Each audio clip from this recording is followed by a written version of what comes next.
पृष्ठ संख्या 782, अध्याय उत्तरकांडे, एकोनाशीतितमः सर्गः। एकोनाशीतितमः सर्गः। इक्ष्वाकु पुत्र राजा दंड का राज्य। तो कैसे शब्द बना? जैसे एकोन अशीतितमः सर्गः मतलब 80 में एक कम। एक उना, एक उना मतलब एक कम उना, अशीतितमा, ठीक है ना? हाँ सेंसे, थैंक यू सेंसे। एकोनाशीतितमः सर्गः। इक्ष्वाकु पुत्र राजा दंड का राज्य। अगस्त्य जी का यह अत्यंत अद्भुत वचन सुनकर श्री रघुनाथ जी के मन में उनके प्रति विशेष गौरव का उदय हुआ और उन्होंने विस्मित होकर पुनः उनसे पूछना आरंभ किया।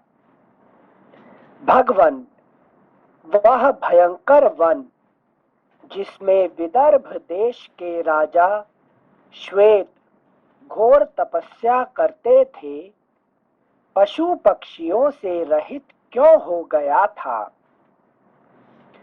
वे विदर्भ राज उस सूने निर्जन वन में तपस्या करने के लिए क्यों गए? यह मैं यथार्थ रूप से सुनना चाहता हूँ। श्री राम का कौतूहल युक्त वचन सुनकर वे परम तेजस्वी महर्षि पुनः इस प्रकार बोले, पुनः इस प्रकार कहने लगे। श्री राम, पूर्व काल के सत्य युग की बात है। दंडधारी राजा मनु इस भूतल पर शासन करते थे। उनके एक श्रेष्ठ पुत्र हुआ जिसका नाम इक्ष्वाकु था। राजकुमार इक्ष्वाकु अपने कुल को आनंदित करने वाले थे।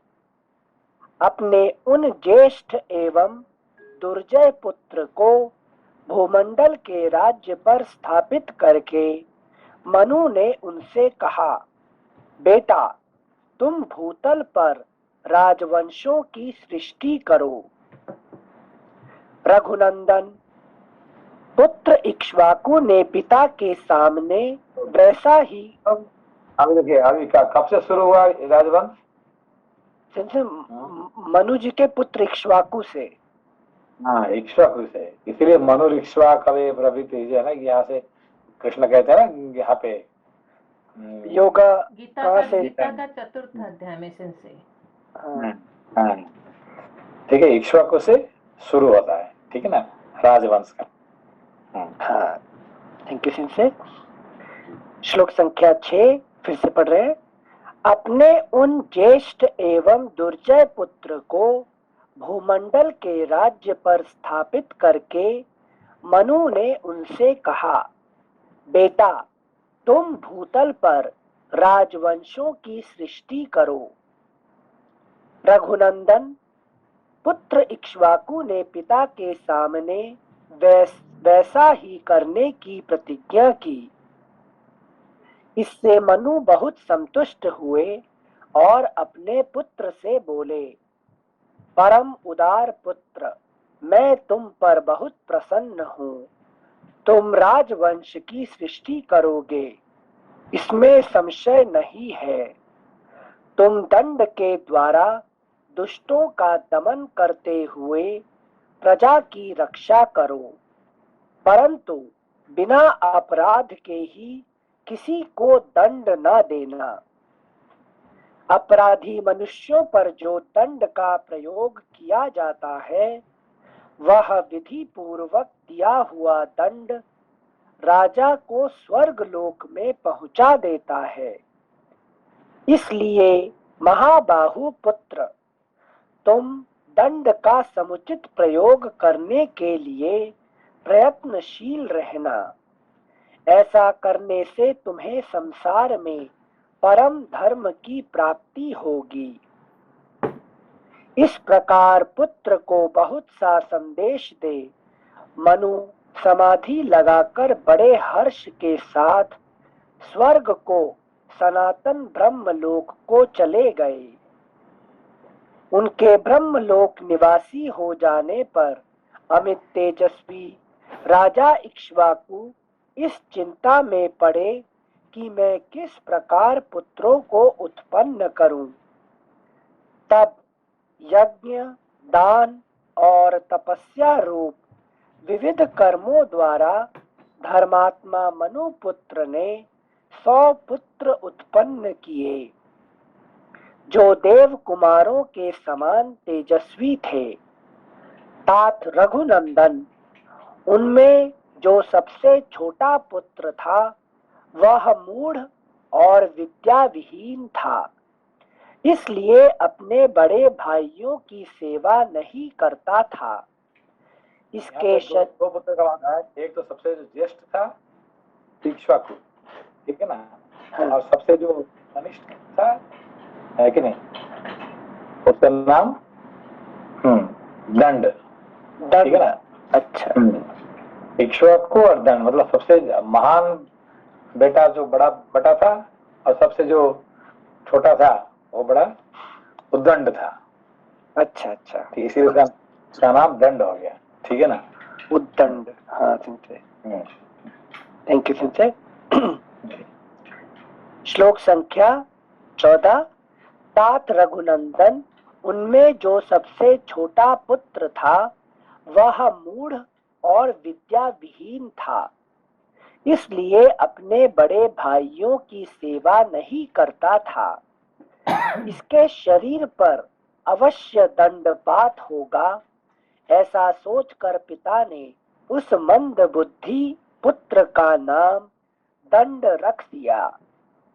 श्री राम शत्रु दमन नरेश उस पुत्र के योग्य दूसरा कोई भयंकर देश न देखकर राजा ने उसे विंध्य और शैवल पर्वत के बीच का राज्य दे दिया। अगला पृष्ठ। कौन सा राज्य? विंध्य और शैवल पर्वत के बीच का, इसी को कहते दंडकारण्य, ठीक है, उसका नाम से दंडकारण्य बना है। अच्छा अच्छा अच्छा अच्छा, इसीलिए इसका नाम इम्पोर्टेंट है कि नहीं? हाँ। था बदमाश था मगर उसके नाम से दंडकारण्य बन गया, ठीक है ना। इनके सेंस है, मतलब कोई बदमाश नहीं होता इस हिसाब से, किसी पर्पस की वजह से बन गया। Thank you sensei. श्लोक संख्या 16 फिर से पढ़ रहे हैं एक बार। श्री राम शत्रु दमन नरेश उस पुत्र के योग्य दूसरा कोई भयंकर देश न देखकर राजा ने उसे विंध्य और शैवल पर्वत के बीच का राज्य दे दिया। अगला पृष्ठ संख्या 783। श्री राम पर्वत के उस रमणीय तट प्रांत में दंड राजा हुआ। उसने अपने रहने के लिए एक बहुत ही अनुपम और उत्तम नगर बसाया। प्रभो, उसने उस नगर का नाम रखा मधुमंत और उत्तम व्रत का पालन करने वाले शुक्राचार्य को अपना पुरोहित बनाया। चुन चुन कर उन्होंने शुक्राचार्य को अपना पुरोहित बनाया, ठीक है ना। हाँ, थैंक यू सिंसे। एक मिनट सिंसे, ये है मनु के पुत्र और गुरु बना रहे हैं शुक्राचार्य को। शुक्राचार्य को, और उनका बड़ा भाई गुरु किसको बनाए? बृहस्पति को बनाएंगे सिंसे क्या? नहीं, ये अपना वशिष्ठ जी, उनका बेसिकली जो सूर्यवंश की है कि नहीं, सूर्यवंश की जो है। हाँ, ओके, थैंक यू सिंसे। श्लोक संख्या 18। प्रभो, उसने उस नगर का नाम रखा मधुमंत और उत्तम व्रत का पालन करने वाले शुक्राचार्य को अपना पुरोहित बनाया। इस प्रकार स्वर्ग में देवराज की भांति भूतल पर राजा दंड ने पुरोहित के साथ रहकर हृष्ट पुष्ट मनुष्यों से भरे हुए उस राज्य का पालन आरंभ किया। उस समय वह महामनस्वी महाराज कुमार तथा महान राजा दंड शुक्राचार्य के साथ रहकर अपने राज्य का उसी तरह पालन करने लगा जैसे स्वर्ग में देवराज इंद्र देवगुरु बृहस्पति के साथ रहकर अपने राज्य का पालन करते हैं। इस प्रकार श्री वाल्मीकि निर्मित आर्ष रामायण आदि काव्य के उत्तर कांड में 79वां सर्ग पूरा हुआ। 80तमः सर्गः राजा दंड का भार्गव कन्या के साथ बलात्कार। श्लोक संख्या 1। महर्षि कुंभज श्री राम से इतनी कथा कहकर फिर इसी का अवशिष्ट अंश इस तरह कहने लगे। काकुत्स्थ तदनंतर राजा दंड ने मन और इंद्रियों को काबू में रखकर बहुत वर्षों तक वहां अकंटक राज्य किया। तत्पश्चात किसी समय राजा मनोरम चैत्र मास में शुक्राचार्य के रमणीय आश्रम पर आया। वहां शुक्राचार्य की सर्वोत्तम सुंदरी कन्या, जिसके रूप की इस भूतल पर कहीं तुलना नहीं थी, वन प्रांत में विचर रही थी। दंड ने उसे देखा। उसे देखते ही वह अत्यंत खोटी बुद्धि वाला राजा कामदेव के बाणों से पीड़ित हो पास जाकर उस डरी हुई कन्या से बोला, सुश्रोणी, तुम कहां से आई हो? अथवा शुभे, तुम किसकी पुत्री हो? शुभानने, मैं कामदेव से पीड़ित हूँ, इसलिए तुम्हारा परिचय पूछता हूँ। मोह से उन्मत्त होकर वह कामी राजा जब इस प्रकार पूछने लगा, तब भृगु कन्या ने विनय पूर्वक उसे इस प्रकार उत्तर दिया। राजेंद्र, तुम्हें ज्ञात होना चाहिए कि मैं पुण्यकर्मा शुक्र देवता की ज्येष्ठ पुत्री हूँ। मेरा नाम अरजा है। मैं इसी आश्रम में निवास करती हूँ। अरजा, समझे? अरजा मतलब अरजा, इसमें रज रज का मात्रा नहीं है, उसका मतलब रजस नहीं है। अच्छा अच्छा अच्छा, ओके, थैंक यू सिंसे। मतलब सिंसे ये रज उस रज से नहीं है ना जो एक फेस्टिवल होता है जब अर्थ पे एक बूंद गिरती है? वो वाला है। अच्छा अच्छा, वो वाला। Thank you sensei. श्लोक संख्या 8 फिर से पढ़ रहे हैं। राजेंद्र, तुम्हें ज्ञात होना चाहिए कि मैं पुण्य कर्मा शुक्र देवता की ज्येष्ठ पुत्री हूँ। मेरा नाम अरजा है। मैं इसी आश्रम में निवास करती हूँ। राजन, बलपूर्वक मेरा स्पर्श न करो। मैं पिता के अधीन रहने वाली कुमारी कन्या हूँ। राजेंद्र, मेरे पिता तुम्हारे गुरु हैं और तुम उन महात्मा के शिष्य हो। नरश्रेष्ठ, वे महातपस्वी हैं। यदि कुपित हो जाए तो तुम्हें बड़ी भारी विपत्ति में डाल सकते हैं। यदि मुझसे तुम्हें, अगला पृष्ठ संख्या 784, यदि मुझसे तुम्हें दूसरा ही काम लेना हो, अर्थात यदि तुम मुझे अपनी भार्या बनाना चाहते हो तो धर्म शास्त्रोक्त सन्मार्ग से चलकर मेरे महातेजस्वी पिता से मुझको मांग लो, अन्यथा तुम्हें अपने स्वेच्छाचार का बड़ा भयानक फल भोगना पड़ेगा। मेरे पिता अपनी क्रोधाग्नि से सारी त्रिलोकी को भी दग्ध कर सकते हैं, अतः सुंदर अंगों वाले नरेश, तुम बलात्कार न करो। तुम्हारे याचना करने पर पिताजी मुझे अवश्य तुम्हारे हाथ में सौंप देंगे। जब अरजा ऐसी बातें कह रही थी, उस समय काम के अधीन हुए दंड ने मदोन्मत्त होकर दोनों हाथ सिर पर जोड़ लिए और इस प्रकार उत्तर दिया, सुंदरी, कृपा करो, समय न बिताओ। वरानने, तुम्हारे लिए मेरे प्राण निकले जा रहे हैं।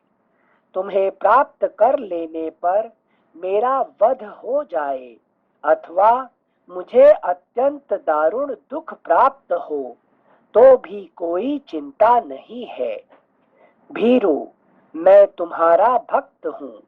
अत्यंत व्याकुल हुए मुझ अपने सेवक को स्वीकार करो। ऐसा कहकर उस बलवान नरेश ने उस भार्गव कन्या को बलपूर्वक दोनों भुजाओं में भर लिया। वह उसकी पकड़ से छूटने के लिए छटपटाने लगी, तो भी उसने अपनी इच्छा के अनुसार उसके साथ समागम किया। वह अत्यंत दारुण एवं महाभयंकर अनर्थ करके दंड तुरंत ही अपने उत्तम नगर मधुमंत को चला गया। अरजा भी भयभीत हो रोती हुई आश्रम के पास ही अपने देव तुल्य पिता के आने की राह देखने लगी। इस प्रकार श्री वाल्मीकि निर्मित आर्य रामायण आदि काव्य आर्ष रामायण आदि काव्य के उत्तर कांड में 80वां सर्ग पूरा हुआ। अगला अध्याय 81तमः सर्गः। शुक्र के शाप से सपरिवार राजा दंड और उनके राज्य का नाश। 2 घड़ी बाद किसी शिष्य के मुंह से अरजा के ऊपर किए गए बलात्कार की बात सुनकर अमित तेजस्वी महर्षि शुक भूख से पीड़ित हो शिष्यों से घिरे हुए अपने आश्रम को लौट आए। सिंसे यहाँ गुरु है शुक्राचार्य, और मतलब आपने पहले ही बता दिया कि वो छोटा पुत्र उद्दंड था, तो वो तो समझ गए, लेकिन जो उनकी पुत्री है वो ओपनली बता रही है, उनको पता भी होगा शुक्राचार्य क्या पावरफुल है,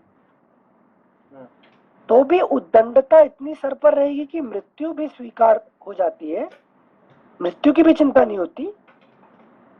वही तो उद्दंडता का इतने उद्दंडता हो गया कि उसने अपना मृत्यु को भी, है कि नहीं, ये हो गया।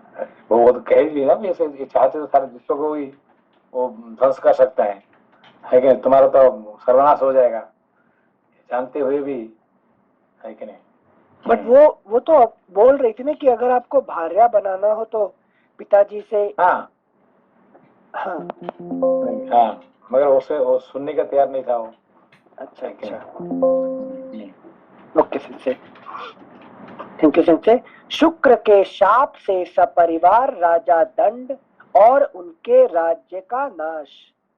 2 घड़ी बाद किसी शिष्य के मुंह से अरजा के ऊपर किए गए बलात्कार की बात सुनकर अमित तेजस्वी महर्षि शुक्र भूख से पीड़ित हो शिष्यों से घिरे हुए अपने आश्रम को लौट आए।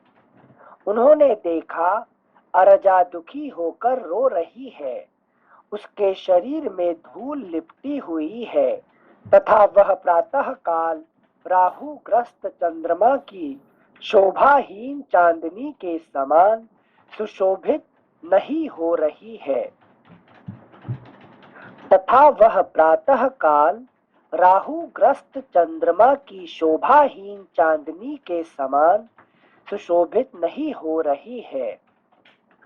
यह देख विशेषतः भूख से पीड़ित होने के कारण देवर्षि शुक्र का रोष बढ़ गया और वे तीनों लोकों को दग्ध से करते हुए अपने शिष्यों से इस प्रकार बोले, देखो, शास्त्र विपरीत आचरण करने वाले अज्ञानी राजा दंड को कुपित हुए मेरी ओर से अग्नि शिखा के समान कैसे घोर विपत्ति प्राप्त होती है।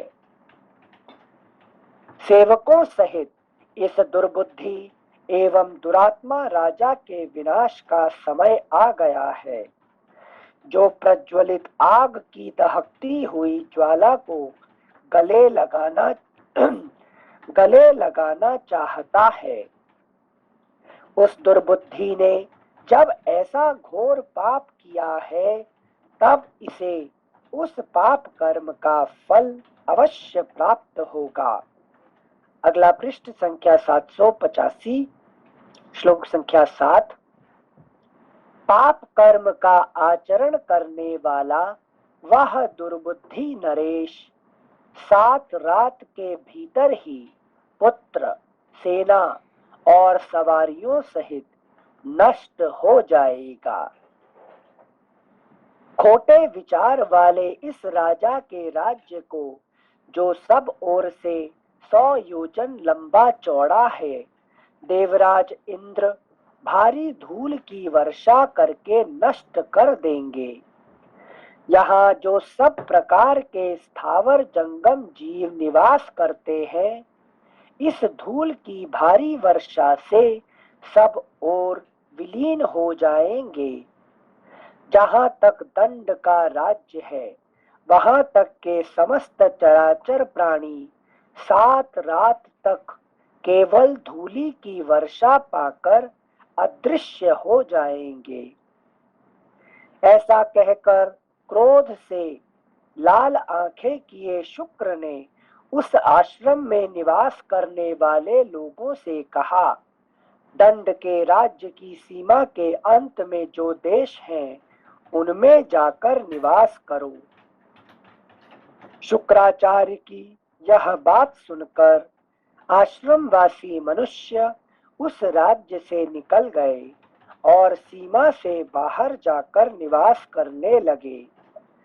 आश्रमवासी मुनियों से ऐसी बात कहकर शुक्र ने अर्जा से कहा, खोटी बुद्धि वाली लड़की, तू यहीं इस आश्रम में मन को परमात्मा के ध्यान में एकाग्र करके रहे। श्लोक संख्या 13 फिर से पढ़ रहे हैं।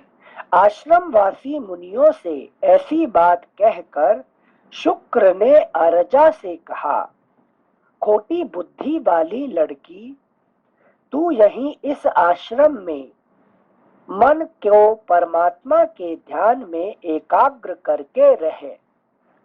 अरजे, यह जो 1 योजन फैला हुआ सुंदर तालाब है, इसका तू निश्चिंत होकर उपभोग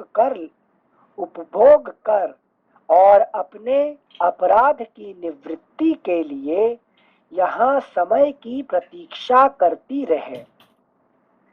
जो जीव उन रात्रियों में तुम्हारे समीप रहेंगे, वे कभी भी धूल की वर्षा से मारे नहीं जाएंगे।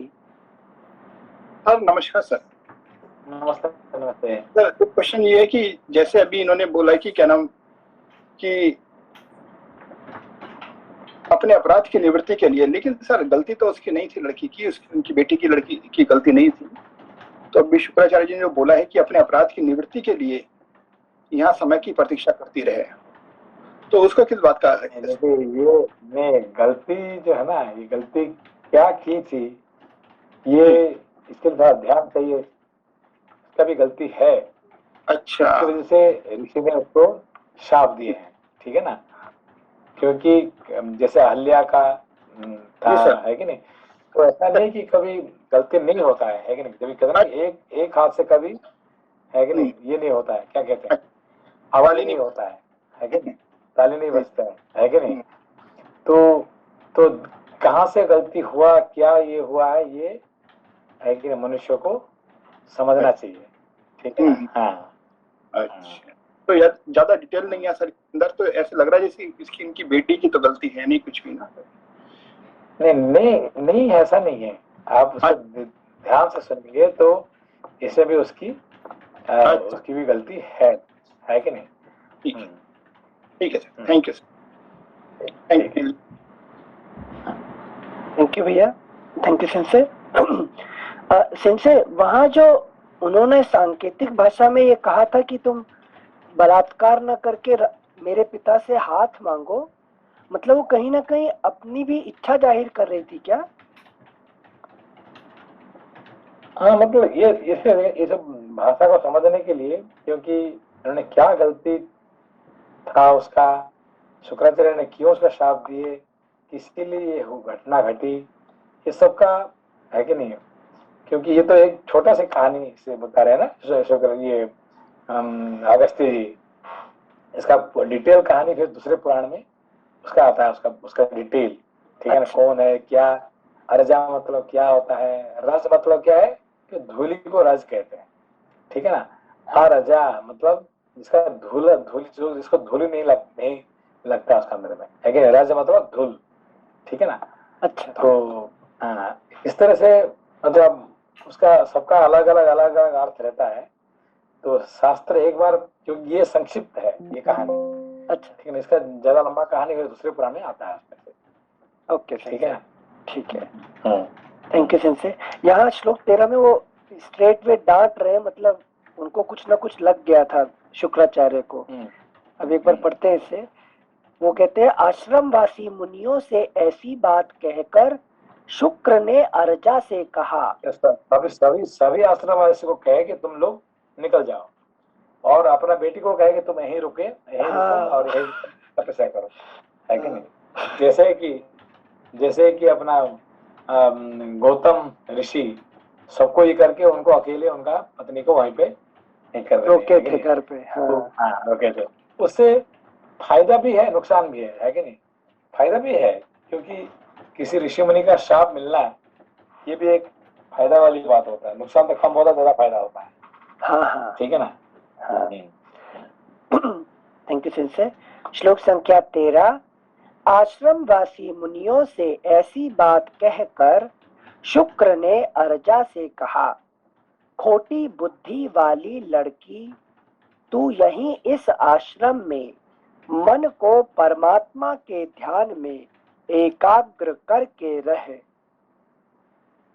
अरजे, यह जो 1 योजन फैला हुआ सुंदर तालाब है, इसका तू निश्चिंत होकर उपभोग कर और अपने अपराध की निवृत्ति के लिए यहाँ समय की प्रतीक्षा करती रहे। श्लोक संख्या 15। जो जीव उन रात्रियों में तुम्हारे समीप रहेंगे, वे कभी भी धूल की वर्षा से मारे नहीं जाएंगे, सदा बने रहेंगे। ब्रह्मर्षि 14 के बाद 15 के बीच में कुछ डिस्कनेक्ट है क्या? 14 कह रहा है, अरजे, यह जो 1 योजन फैला हुआ सुंदर तालाब है, इसका तू निश्चिंत होकर उपभोग कर और अपने अपराध की निवृत्ति के लिए यहाँ समय की प्रतीक्षा करती रहे। और 15 तुरंत आ गया, जो जीव उन रात्रियों में तुम्हारे समीप रहेंगे, वे कभी भी धूल की वर्षा से मारे नहीं जाएंगे, सदा बने रहेंगे। तो कहीं में लग रहा है बीच में कुछ रात्रि वगैरह का डिस्क्रिप्शन देंगे, लेकिन वहाँ 14-15 के बीच में कुछ गायब है, ऐसा लगा। Here in Japanese version, it says 7 nights. And 7 nights, right? So because he has to stay 7 nights, you know, because 7 दिन में तो खत्म हो जाएगा ना। कौन? ये पूरा राज्य ही खत्म हो जाएगा, राज्य खत्म हो जाएगा, राजा का सारे खत्म हो जाएंगे, सब मर जाएंगे। अच्छा, शाप तो दे वो चुके नहीं मरेगी। हाँ, मगर वो नहीं मरेगी, मगर उसको दंड दिया गया उसको कि 7 रात वहीं रहेगी, और जो 7 रात में जो भी उनके सामने रहेंगे तो उनसे धूलि से नहीं नष्ट मरे। नहीं होंगी।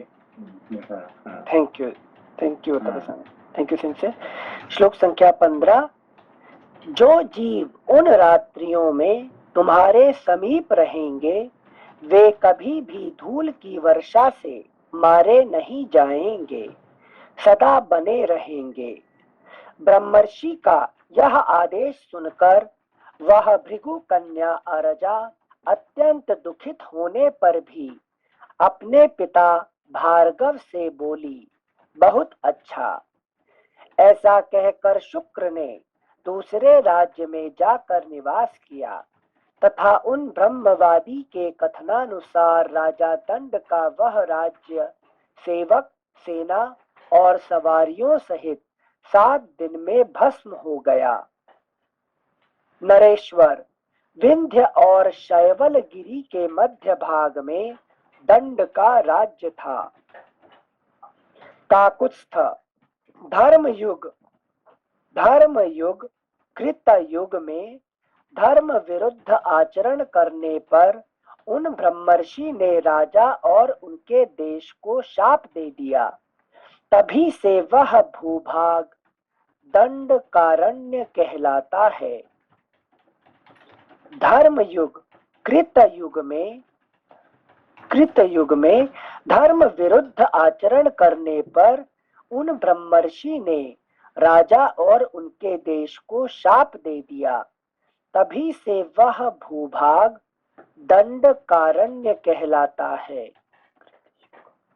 सत्ययुग में सब लोग नियम को मानने वाले थे और ये नहीं मानना, जिसकी वजह से इसको ऐसा शाप मिला उसको। अच्छा, थैंक यू सिंसे। सिंसे आप ये वाला त्रेता युग आ चुका था ना इस टाइम? नहीं, ये जो बात ये नहीं, त्रेता युग तो राम जी का टाइम है। ये जो बात हुआ ये त्रेता युग नहीं, ये सत्ययुग की बात कर रहे हैं। अच्छा, ये कहानी बता रहे हैं, अभी का कहानी नहीं है। ये कहानी राम जी को बता रहे हैं, अगस्त्य जी, जो कि पुरानी कहानी, बहुत पुरानी कहानी है। ठीक है? अच्छा, सत्ययुग का है कहानी। ये सत्ययुग का कहानी त्रेता युग में बता रहे हैं अगस्त्य मुनि ने राम जी को कह रहे हैं ये कहानी है कि नहीं? ओके। हमारे लिए क्या दोनों बराबरी लग रहे हैं। हाँ। जैसे क्योंकि यहाँ पर ये जो बोल रहे हैं धर्म युग और कृत युग, इसको दोनों को साथ में ले आए तो हम सोचे धर्म युग मतलब तो त्रेता में। कृत युग मतलब सत्ययुग के। सत्ययुग क्या है? तो धर्म का युग है कि नहीं? ओके, धर्म युग। हाँ, तो उसको अधर्म का काम करने से ऐसे होता है। अच्छा, ठीक है ना? Thank you sensei. एक बार फिर से पढ़ रहे हैं श्लोक संख्या 19। धर्म युग कृत युग में धर्म विरुद्ध आचरण करने पर उन ब्रह्मर्षि ने राजा और उनके देश को शाप दे दिया। तभी से वह भूभाग दंडकारण्य कहलाता है। जैसे जो दंडकारण्य करके पढ़ते हैं, इसमें दंडक अरण्य है या दंडकारण्य है? नहीं, उसका दंडक अरण्य का नाम दंडक अरण्य होने से दंडकारण्य, दंडक प्लस अरण्य मिलके दंडकारण्य।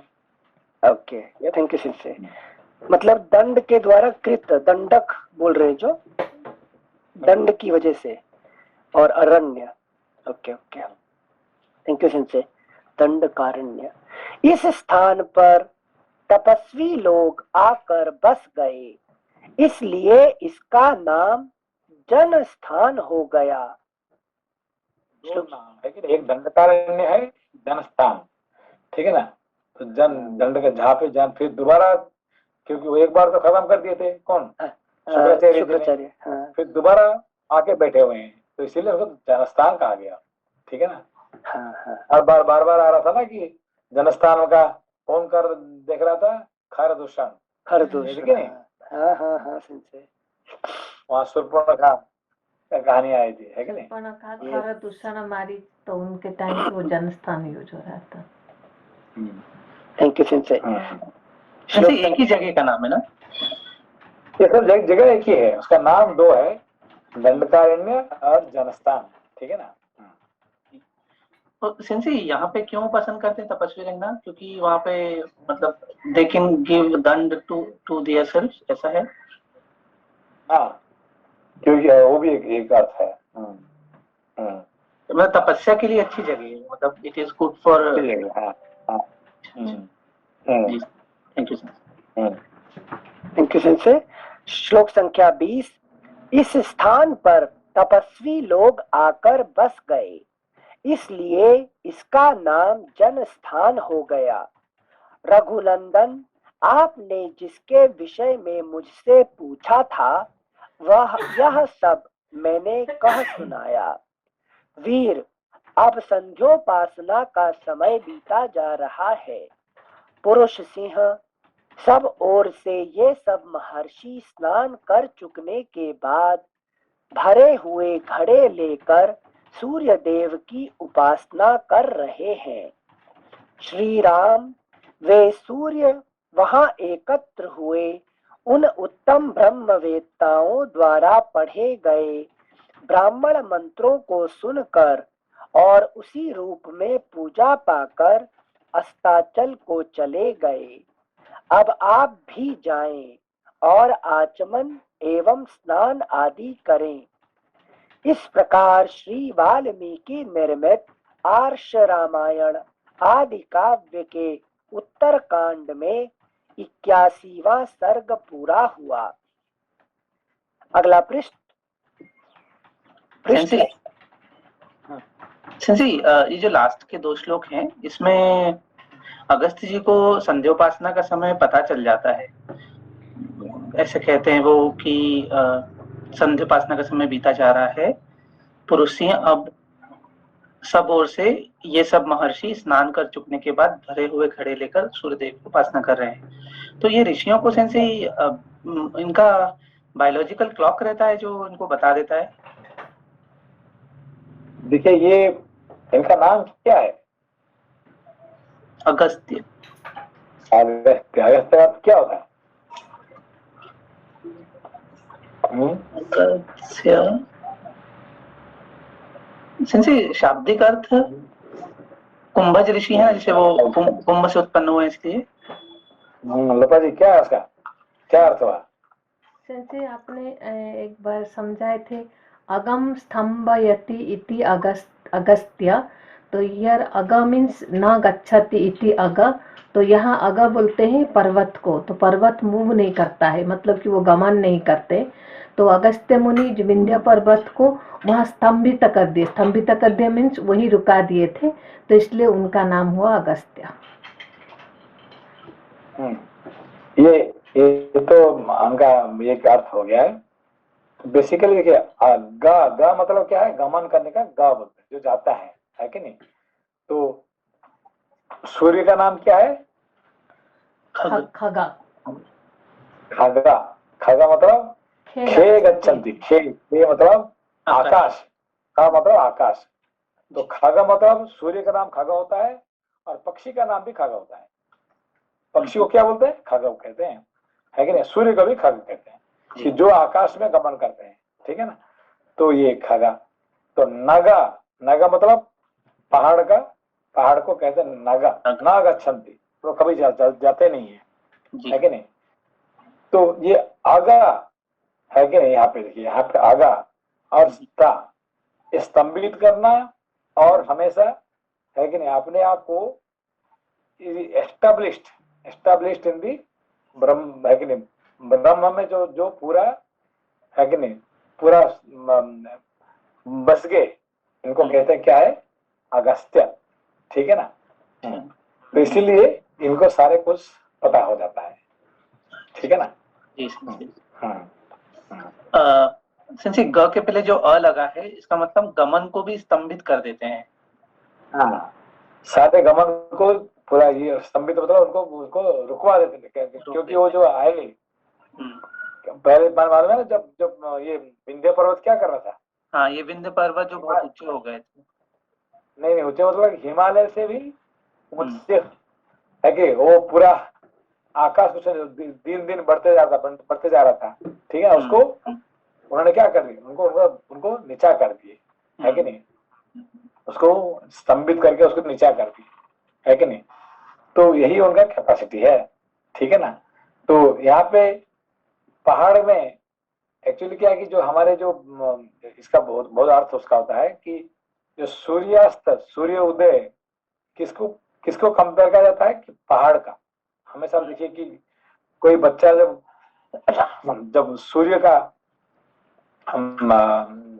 चित्र करता है, किसका ऊपर करता है, पहाड़ पे, पहाड़ का ऊपर। हमेशा पहाड़ करेगा, फिर उसके बाद सूर्य को उन्हें स्थापित करेगा, ठीक है ना।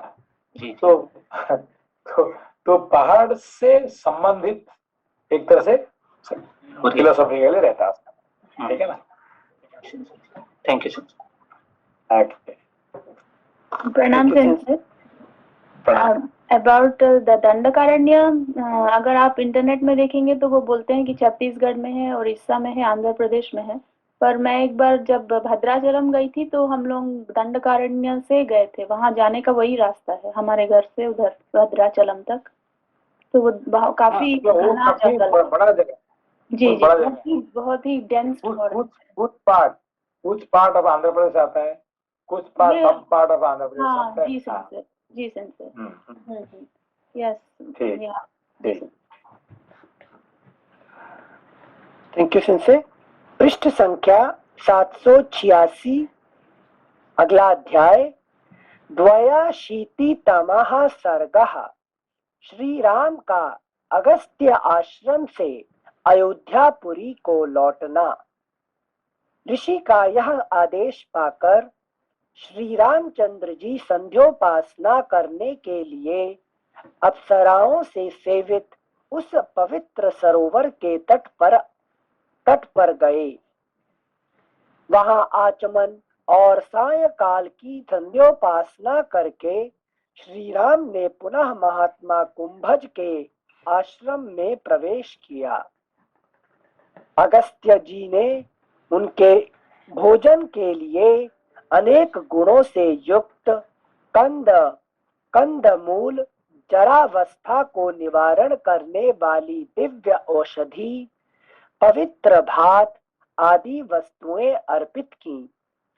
नरश्रेष्ठ श्री राम वह अमृत तुल्य स्वादिष्ट भोजन करके परम तृप्त और प्रसन्न हुए तथा वह रात्रि उन्होंने बड़े संतोष से बिताई।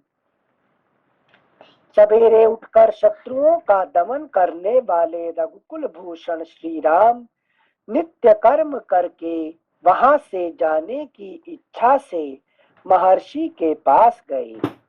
वहां महर्षि कुंभज को प्रणाम करके श्री राम ने कहा, महर्षि, अब मैं अपनी पुरी को जाने के लिए आपकी आज्ञा चाहता हूँ। कृपया मुझे आज्ञा प्रदान करें। आप महात्मा के दर्शन से मैं धन्य और अनुग्रहित हुआ। अब अपने आप को पवित्र करने के लिए फिर कभी आपके दर्शन की इच्छा से यहाँ आऊंगा। श्री रामचंद्र जी के इस प्रकार अद्भुत वचन कहने पर धर्मचक्षु तपोधन अगस्त्य जी बड़े प्रसन्न हुए और उनसे बोले, क्या कहता उसका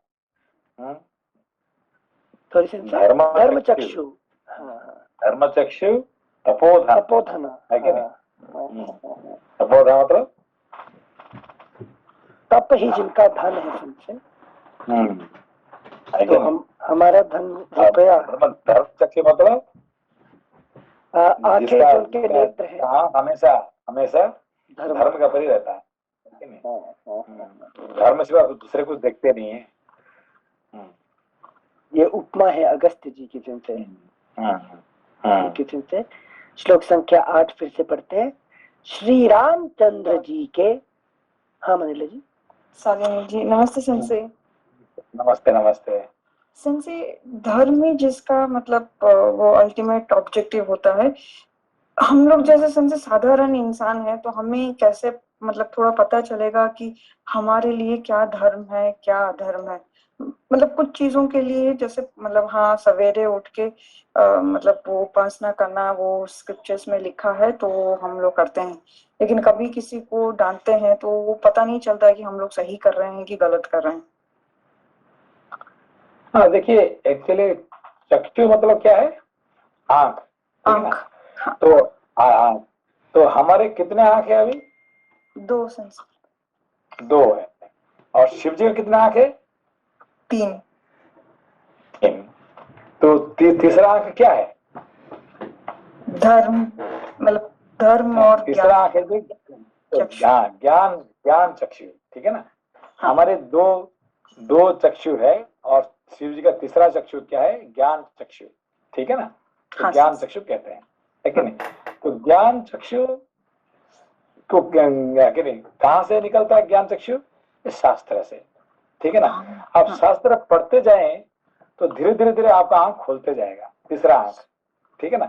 तीसरा आंख तब खुलेगा जब आप शास्त्र को पढ़ते जाएंगे तो अपने आप खोलते रहेगा, ठीक है ना? शिव जी हमेशा क्या करते हैं?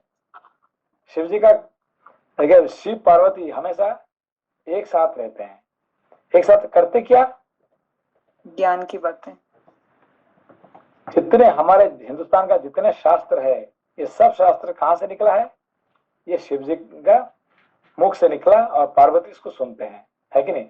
24 घंटा जब भी देखो वो उनका, है कि नहीं, ये ज्ञान से जुड़े रहते हैं, है कि नहीं? शिव जी पढ़ाते रहते हैं और पार्वती उसको सुनते रहते हैं, है कि नहीं? ये तो ये सारे शास्त्र, रामायण कौन किसको सुना रहे हैं?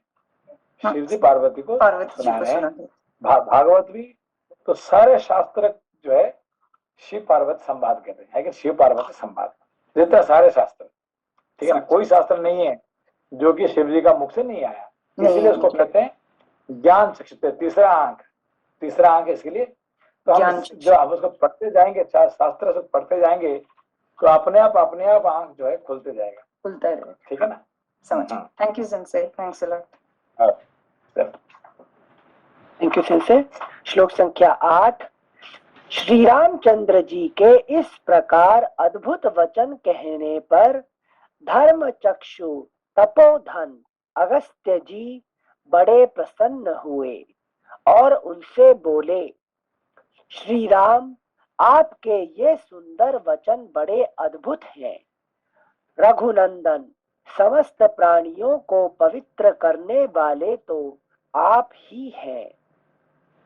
श्री राम, जो कोई एक मुहूर्त के लिए भी आपका दर्शन पा जाते हैं, वे पवित्र, स्वर्ग के अधिकारी तथा देवताओं के लिए भी पूजनीय हो जाते हैं। इस भूतल पर जो प्राणी आपको क्रूर दृष्टि से देखते हैं, वे यमराज के दंड से पीटे जाकर तत्काल नरक में गिरते हैं।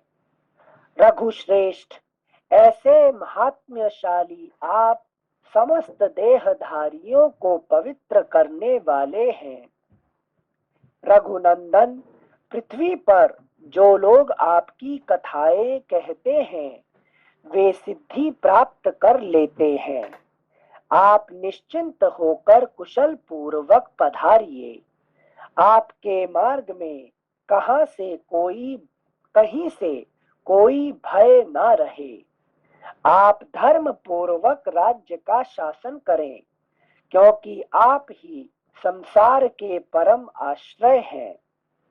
मुनि के ऐसा कहने पर बुद्धिमान राजा श्री राम ने भुजाएं ऊपर उठा हाथ जोड़कर उन सत्यशील महर्षि को प्रणाम किया।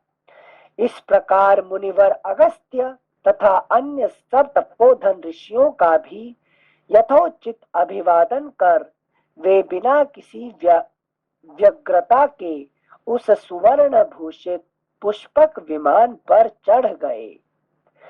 जैसे देवता सहस्र नेत्रधारी इंद्र की पूजा करते हैं, उसी प्रकार जाते समय उन महेंद्र तुल्य तेजस्वी श्री राम को ऋषि समूहों ने सब ओर से आशीर्वाद दिया। श्लोक संख्या 16 फिर से पढ़ रहे हैं। जैसे देवता सहस्र नेत्रधारी इंद्र की पूजा करते हैं, उसी प्रकार जाते समय उन महेंद्र तुल्य तेजस्वी श्री राम को ऋषि समूहों ने सब ओर से आशीर्वाद दिया।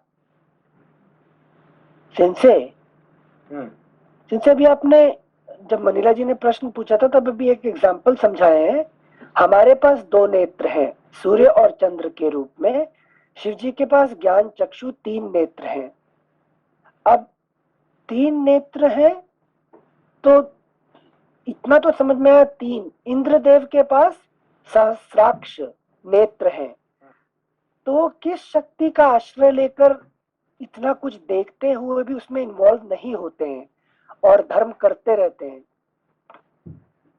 जितने ज्यादा नेत्र होंगे उतना तो उनका भी डिजायर बढ़ेगा ना, और बहुशाखा नहीं हो जाएगी। इनका नहीं, शिव जी का तीसरा नेत्र है, मगर इंद्र का नेत्र कितना है? हजारों, सहस्राक्ष, हजारों। हाँ हाँ, क्योंकि राजा का कितना आंख होता है? हजारों सिर से, हजारों। हाँ। क्योंकि जितने उसका जो है कि नहीं, उसका जो क्या कहते हैं, गुप्तचर कहते हैं, ये सब एक एक उनका आंख है कि नहीं? जितने पुलिसमैन है ये सब है कि नहीं, ये राजा का आंख है, ठीक है ना? तो राजा का आंख और शिव जी का आंख में थोड़ा फर्क है, ठीक है ना? अच्छा। इसीलिए यहाँ पे क्या क्या धर्म चक्षु, अभी क्या कहा क्या है इनका? अगस्त्य जी का नाम धर्म चक्षु है कि नहीं? हाँ। इसीलिए शिव जी को कहा गया ज्ञान चक्षु, है कि नहीं? पर इंद्र का कहा गया सहस्त्राक्ष, है कि नहीं? अच्छा। तो ये अलग है कि टॉपिक इज डिफरेंट, ठीक है ना? हाँ सिंचे, मतलब मनुष्य के जो 2 चक्षु हैं वो सिर्फ चक्षु ही है, उसका और कुछ उपमा नहीं लगा सकते, धर्म या ज्ञान, नॉर्मल ऑर्डिनरी आंखें। अच्छा अच्छा, ठीक है ना? तो शिव जी का एक आंख के साथ इंद्र का 1000 आंख कोई बराबरी नहीं होगा, ठीक है ना? Thank you sensei. अगला पृष्ठ संख्या 787, श्लोक संख्या 17।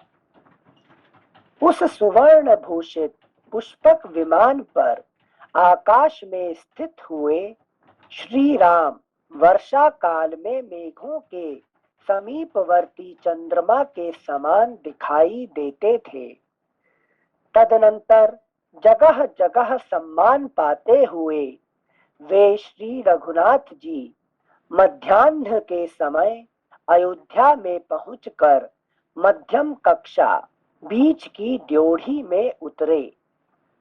तत्पश्चात इच्छानुसार चलने वाले उस सुंदर पुष्पक विमान को वहीं छोड़कर भगवान ने उससे कहा, अब तुम जाओ, तुम्हारा कल्याण हो।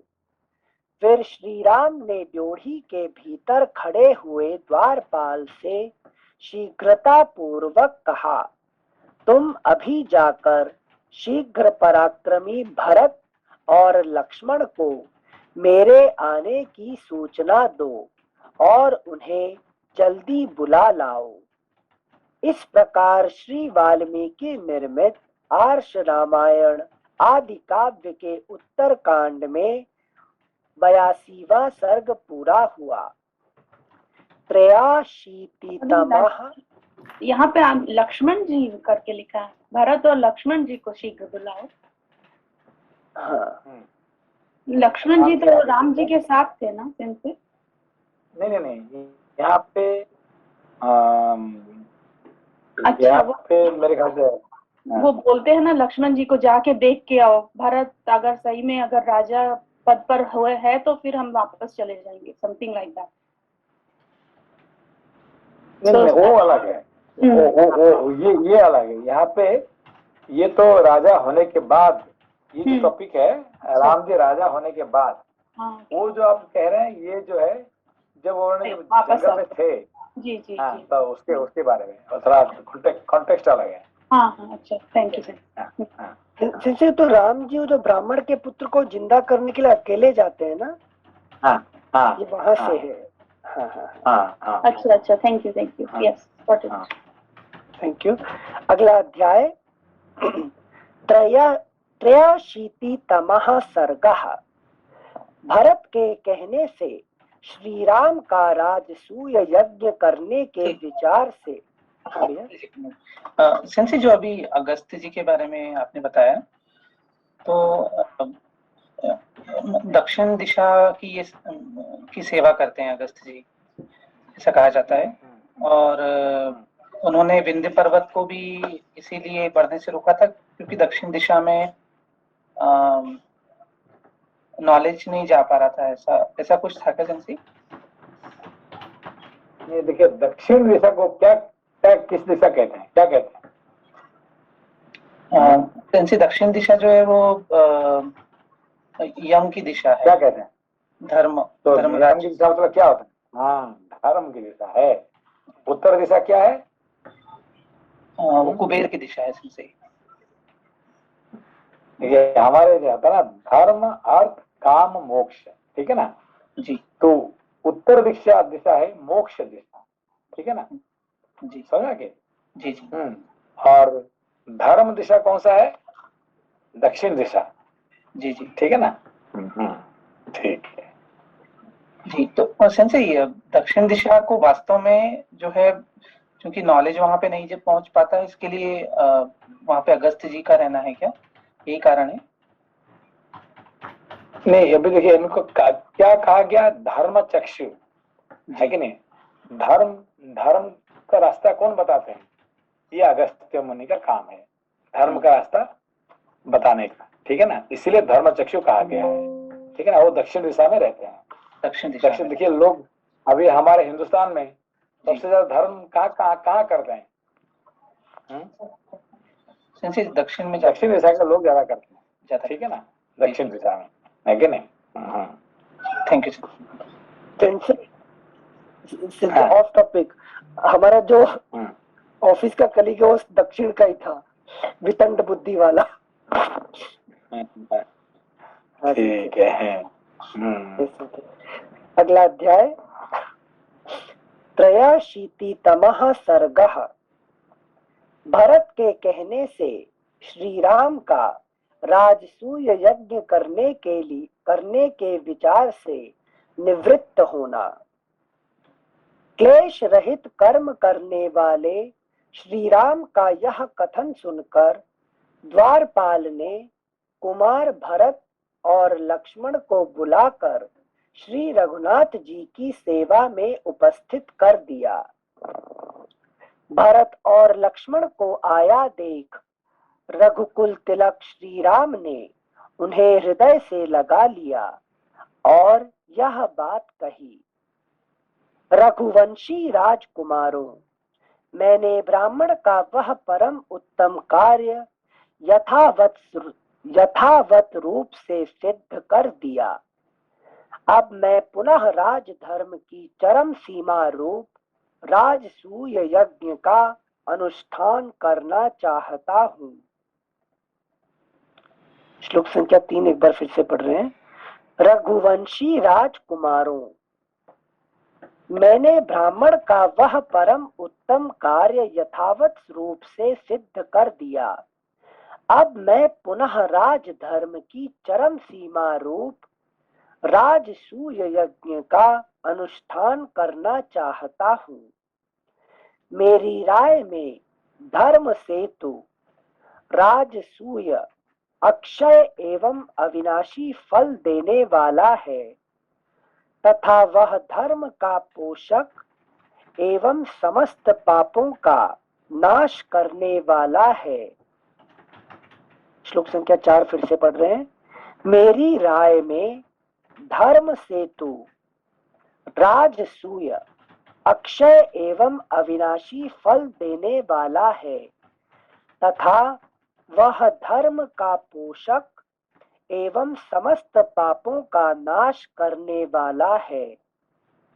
तुम दोनों मेरे आत्मा ही हो, अतः मेरी इच्छा तुम्हारे साथ इस उत्तम राजसूय यज्ञ का अनुष्ठान करने की है, क्योंकि उसमें राजा का शाश्वत धर्म प्रतिष्ठित है। क्योंकि उसमें राजा का शाश्वत धर्म प्रतिष्ठित है।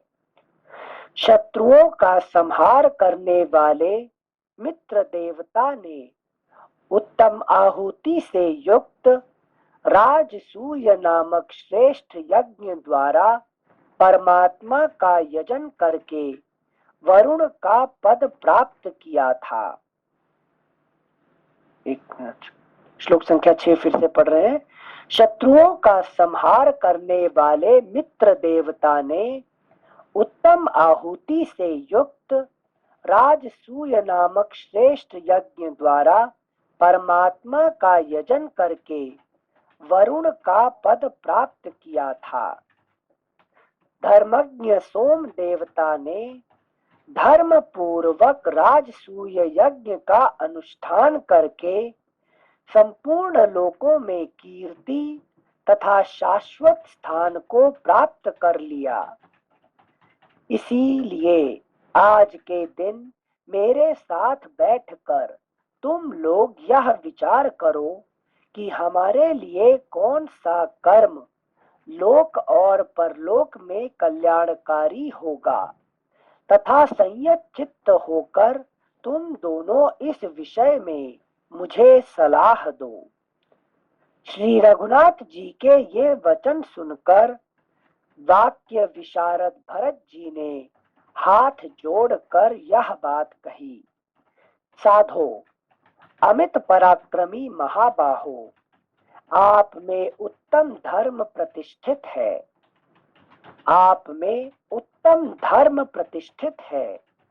यह सारी पृथ्वी भी आप पर ही आधारित है तथा आप में ही यश की प्रतिष्ठा है।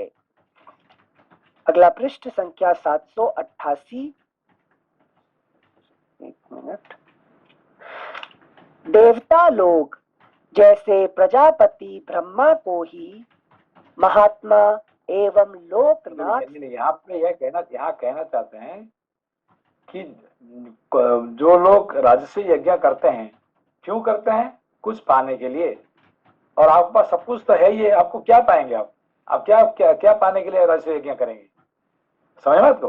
हाँ, से अभी जो लोग राजसी यज्ञ करते हैं तो कुछ प्राप्ति की इच्छा से कैसे यज्ञ करते हैं, है कि नहीं? तो राम जी को क्या नहीं है? उनके पास सब कुछ तो है ही है, और क्या पाने के लिए राजसी यज्ञ करेंगे? जरूरत ही नहीं है। ठीक है ना? हाँ। ये जो है भरत जी का कहने का है। ठीक। हम श्लोक संख्या 3 में इसी लाइन से कंफ्यूज हो गए थे।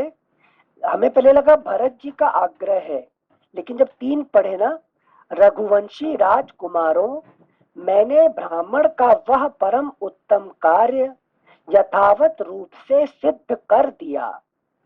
अब मैं पुनः राज धर्म की चरम सीमा रूप राजसूय यज्ञ का अनुष्ठान करना चाहता हूँ। यहाँ पूरा कंफ्यूज हो गया से। एक हमें लगा कृष्ण कर्म कृत, सारा काम हो गया, ब्राह्मण उसके बाद कुछ उन्होंने कर दिए। फिर उसके बाद फिर राजसूय यज्ञ किसी क्यों करना है कि नहीं? हाँ। तो उनका कोई तो दुश्मन तो है ही नहीं है, कुछ नहीं। पहले दुश्मन थे कौन? रावण जैसे थे, और इसीलिए कुछ अभी तो रावण भी मरा, कुंभकर्ण ने मरा, तो कोई दुश्मन है ही नहीं है कि नहीं? तो फिर किसी लिए राजसूय यज्ञ करेंगे, है कि नहीं? हाँ। किसको प्राप्ति करने के लिए, है कि नहीं?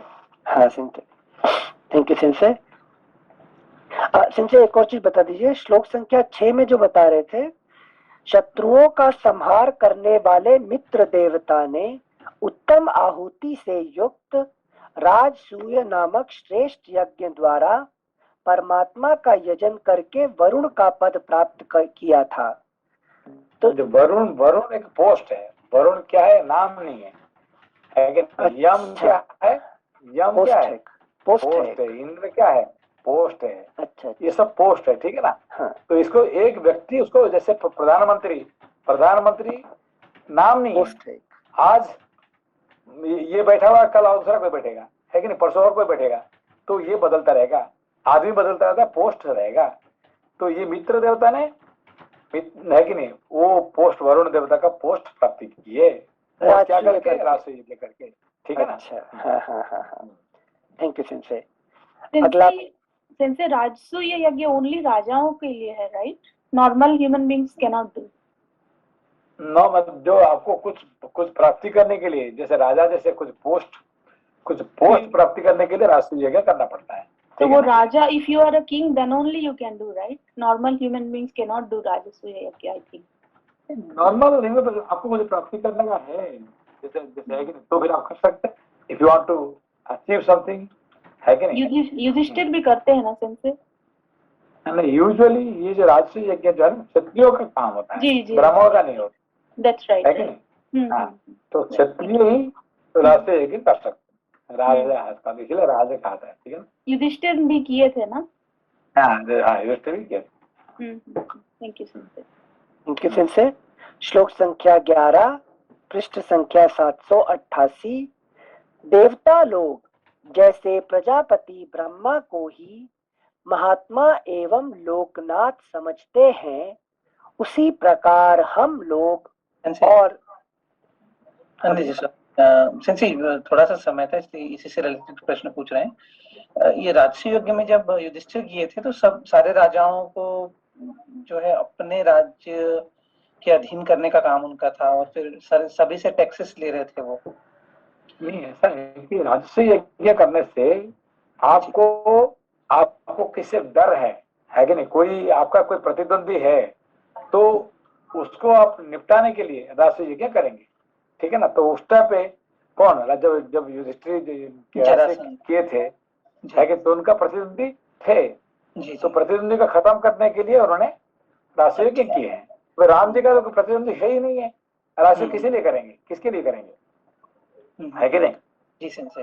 तो आपका कोई प्रतिद्वंदी है तो यहाँ पे सेंसे यही जानने की कोशिश कर रहे हैं कि भगवान राम का कोई प्रतिद्वंदी नहीं है, सारे जो है राजा अपने अपने राज्य में है, पर वो राजा राम को ही मानते हैं।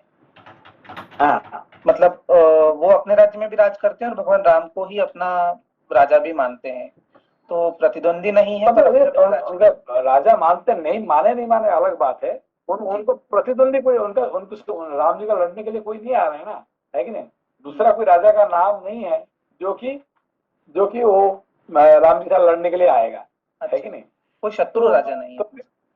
शत्रु नहीं है, कोई शत्रु नहीं होने से राष्ट्रीय यज्ञ करने का कोई मतलब ही नहीं है, ये भरत जी का कहना है, ठीक है ना। जी सर, थैंक यू सर। ठीक है, बंद करके फिर परसों पढ़ेंगे, ठीक है।